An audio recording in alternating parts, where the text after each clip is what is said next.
Desde el siglo XX los barcos, tanto militares como civiles, siempre han estado asociados al acero, pero algo que las personas suelen desconocer es que existieron barcos de concreto, y no solo un par, decenas y cientos de estos han surcado los mares tanto en tiempos de paz como en tiempos de guerra. Uno de los países que más aprovechó este curioso material para hacer barcos fue Estados Unidos, quienes incluso hicieron toda una flota de barcos militares de hormigón. Pero ¿cómo era posible que un material tan pesado y quebradizo como el concreto fuera usado para hacer barcos? ¿Qué beneficios traía y por qué desaparecieron tanto del mundo como de nuestros recuerdos? En este video hablaremos de la historia de los barcos de concreto, así que ponte cómodo. Yo soy Kevin Aguilar y esto es Guns Club.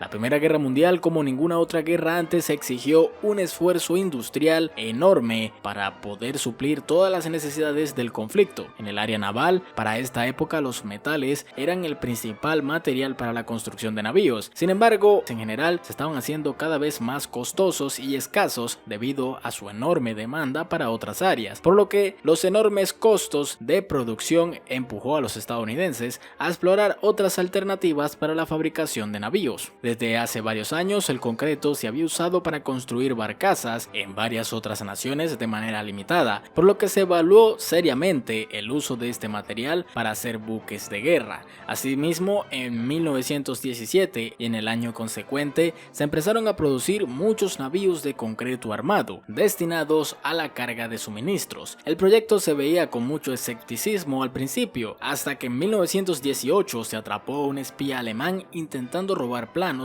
de estos barcos de hormigón, cosa que aumentó la credibilidad del proyecto. Se fabricaron más de una decena de estos, pero como la mayoría se terminaron después de la guerra, fueron vendidos a distintas empresas privadas que los usaron para distintos roles. Entre todos estos barcos destacan el SS Palo Alto y el SS Selma, que eran buques petroleros enormes y que fueron usados por más de 50 años. Estos buques eran bastante grandes, llegando hasta los 132 metros de eslora, 40 metros más que la Estatua de la Libertad. Tras estos éxitos, la tecnología sería copiada por otras naciones, como en Noruega, en donde se construyó el primer buque oceánico de concreto, el Nassenfjord, de 25 metros de largo, y asimismo se construyeron muchos de estos en el periodo de entreguerras. Cuando empezó la Segunda Guerra Mundial, Estados Unidos ordenó más barcos de este tipo, al principio 24 de estos para ser exactos. Estos estaban destinados a transportar logística y tenían 111 metros de largo y curiosamente eran propulsados por vapor. Las mejoras del concreto les permitieron tener un casco más fuerte y delgado, por lo que eran más ligeros.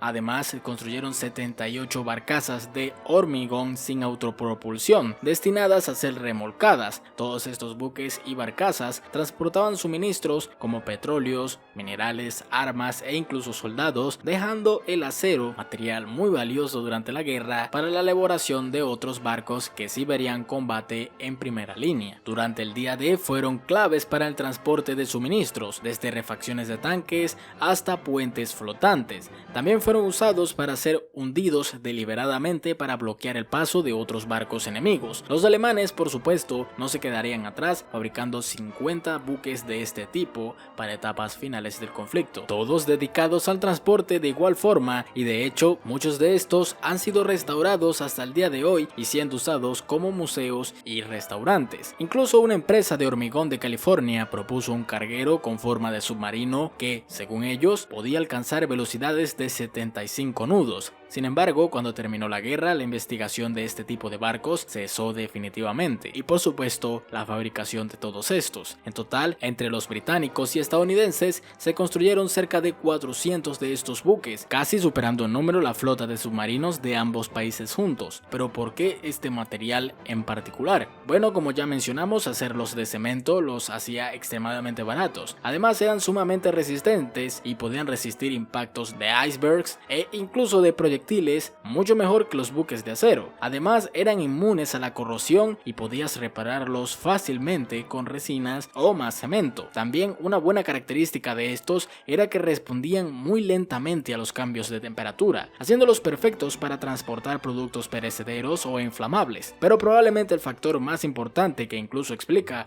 cómo su número se disparó en las guerras, tiene que ver con los astilleros. Los astilleros para construir barcos de acero eran complejos y había un número limitado de ellos. Estos estaban a máxima capacidad de producción durante la guerra. En contraste, los artilleros para hacer barcos de concretos eran sumamente simples de hacer, con poca maquinaria y con un menor número de procesos industriales, por lo que podían hacer tantos astilleros de este tipo como necesitasen, y por supuesto en muy poco tiempo. La mano de obra necesaria para hacer estos barcos era realmente baja y poco especializada. Con 5 albañiles con cemento Cruz Azul y caguamas armabas un barco. Ok, es broma, pero realmente no se necesitaban tantos soldadores ni ingenieros para fabricarlos. Como sabrán, en esta época la mano de obra con estudios no era tan común como ahora, por lo que este valioso recurso en la época lo podían destinar en lugares mucho más necesarios. Probablemente pensarás que no era posible que estos existieran, ya que eran demasiado pesados para flotar,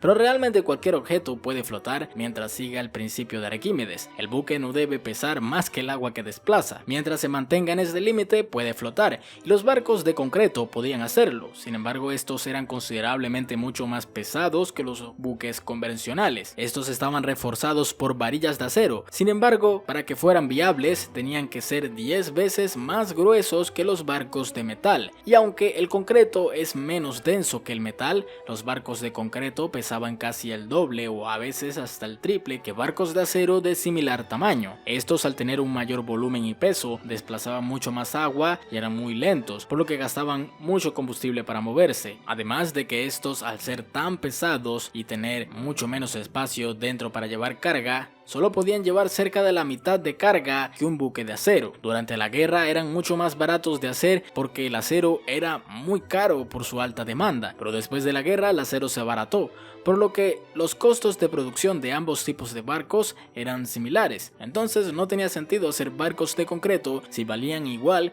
que los de acero, y además los astilleros de barcos convencionales ya estaban disponibles, por lo que por todos estos factores los barcos de concreto nunca volvieron a surcar los mares. La mayoría de estos se volvieron demasiado costosos para operarlos en la posguerra debido a los altos precios del combustible, y fueron hundidos en las costas para usarlos como rompeolas. Muchos otros tuvieron destinos más curiosos, como el USS San Pascual, el cual fue obsequiado a Cuba en los años 30 y sirvió para transportar carga, e incluso estuvo artillado durante la Segunda Guerra Mundial para protegerse de submarinos, e incluso fue usado como prisión por el Che Guevara y sus tropas. Después se convirtió en un club deportivo de pesca y finalmente en un hotel en los años 90, para finalmente quedar abandonado en la actualidad. Por supuesto, al ser de concreto, hoy en día está prácticamente intacto, por lo que la historia de estos buques aún parece no tener fin. Si te interesó este video, probablemente te interese saber la historia del acorazado estadounidense que ni el Imperio japonés ni el mismo Estados Unidos, su fabricante, pudo hundir. Te lo recomiendo muchísimo. Muchísimas gracias por ver este video y por supuesto,